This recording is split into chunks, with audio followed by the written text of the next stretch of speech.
Oh, what's up in there, guys? Brian here, the Three Topics Gamer, here to share with you another one of my worst to best ranking videos to share with you guys today.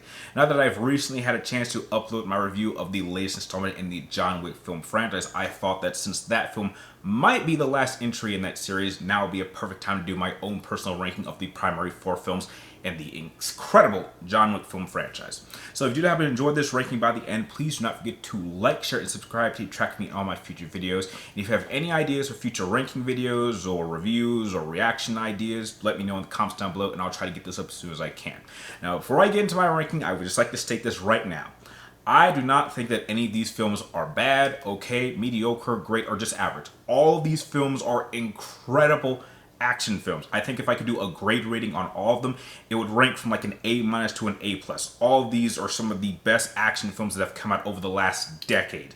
So my personal ranking is really done by just small portions of slight differences between a balance of action and storytelling. And that's really what decides each individual place on my list. So with that said, let's start off with what I consider to be my least favorite entry in the John Wick film franchise. Starting off with my least favorite entry in the John Wick film franchise, I have to go with John Wick Chapter 3 Parabellum. Now, my main issue with this film is simply due to I don't think that the story is very strong, because out of all of the John Wick films, this is the only one that I believe, despite so much happening in it, it ends with nothing really changing. Now, what I mean by that is that at the beginning of this film, you have John being excommunicated and him trying to get it out of New York. And by the end of the film, he is still excommunicated and just injured. Despite him needing to get out of New York, being exiled by his family, teaming up with Sophia in order to find out the location of the Elder, getting in contact with the Elder, being given a task by the Elder to kill Winston, and then deciding, oh, I'm just not going to kill Winston. Winston losing the Continental, then making a deal with the Adjudicator in order to get the Continental back, and then shooting John Wick off the building, injuring him. Nothing really changes. John Wick is still excommunicated, and he is still going to be hunted by the High Table. The only element of that movie's story that I think is even slightly interesting or even kind of important is John Wick being excommunicated by his family, because that is the only element of that film that plays a part in the next film, where he needs to find a way to get back into the family so that they can support his claim for a one-on-one duel with the Marquis. That is about it. And so a lot of that film is just kind of pointless. They introduce a few characters like Sophia, who doesn't really come up again. And I just feel that they could have introduced elements that were a little bit more significant. Like, even by the end, like, they make it, like, so Winston's Continental gets disbanded just for him to make a deal with the Adjudicator to get it back, just so he can lose it again at the beginning of the fourth film. I just feel like elements like that just aren't all that great. And so while the action for this film is absolutely spectacular, I just think that this is the only film in the series that story doesn't really have any true progression for either the story or the character. And that's why, for me personally, I view it as my least favorite entry in the John Wick franchise. Taking the number 3 spot is going to have to go to the latest installment, which happens to be John Wick Chapter 4. Now, this one is by far the longest and most extensive John Wick film, and you certainly can feel its length in some periods. Now, I think that the overall story, in terms of certain areas, is actually pretty good. The action is by far some of the best in the entire history of not just the franchise, but I think in action films in general. I mean, they did a lot of work to get some of these action scenes done, and especially with how it is shot. I thought the cinematography, the location and choices, this film by far has my best inclusion of new characters. Where there are a few flaws is I think that because they spend so much time needing to introduce new characters, establishing them and kind of setting them up, personally, for me, I think that this is the one where John Wick is like the least interesting character. It seems like the characters that they introduce are more interesting than him. And the one sequence that I still question, I had a chance to see this a second time, that I thought was kind of pointless, was the first third at the Arasaka Continental. Because I still couldn't figure out why John Wick went there. The only thing he gets there is he manages to kill one of the Marquis' men and take their pens, and that allows him to take that to Winston, and then he finds out who's after him. Past that scene just still does not make sense to me as for why he went there. There was no, I can't remember if there was a definitive reason for him to be there, because after being shot off the building, apparently he had just stayed underground in New York for however much time there was. Now, when you get to the point where he needs to go to Germany in order to get back into the family, and then that allows him to get their backing for him to challenge the Marquis in Paris, those two sequences make sense. But the first third just doesn't seem to be as well connected to the first two sequences. Now, again, the story is still great, but it's just that one section that just kind of stood out a little off to me. Another thing that I did also think was a slight flaw was I did start feeling that the action scenes were getting a little bit dragged out. Now, I think that was probably due to the fact that when they introduced the characters of Kane, who's by far my favorite, side John Wick character in the entire film franchise. I thought Donnie Yen played that character expertly. And the introduction of the Tracker, who's also an incredible character, and I'm sure you could even do his own spin-off series with that character. Because the action scenes need to spend a dedicated time showing what they can do, it takes away from John. When you look at, say, the first three films, all the action scenes in the first film focus around John Wick. All the scenes in the second film focus around John Wick. In the third film, there's only one sequence where he's teaming up with Sophia. And then in this one, a lot of them have him having to share the screen time with other characters. And therefore, I don't think John Wick gets as much focus in those scenes as the other characters do. He certainly gets the most amount of focus, but it's definitely taken away from because we have to establish these other characters.